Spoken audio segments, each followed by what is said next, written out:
সরব থেকেছে, অন্যায়ের বিরুদ্ধে প্রতিবাদ করেছে, সেই নারীদের নিয়ে আজকের দিনে আবার প্রত্যয় ব্যক্ত করছি ইনশাআল্লাহ। গণতন্ত্র তো আমরা এখনো ফিরে পাইনি, সেই গণতন্ত্র যেন ফিরে পেতে পাই, সেই লড়াইয়ে এই নারীরা একটি স্ফুলিঙ্গ হয়ে মাঠে থাকবে ইনশাআল্লাহ, যাতে নারীরা দেশের আলো হয়ে প্রস্ফুটিত হতে পারে। আমার দেশনেত্রী বেগম খালেদা জি, আপনারা জানেন যে নারীদের জন্য তিনি কাজ করেছেন।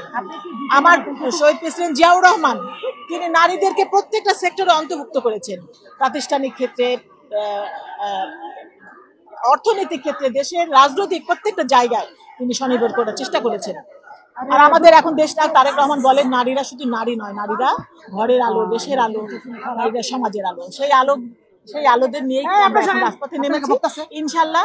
আর জাতীয়তাবাদী দলের সাথে থেকে এই নারীরা রাজপথে সরব থাকবে, যতদিন পর্যন্ত আমরা পরিপূর্ণ গণতন্ত্র ফিরে না পাই ততদিন পর্যন্ত আমরা রাজপথে থাকবো, লড়াই করে যাবো অন্যায় বিরুদ্ধে ইনশাআল্লাহ।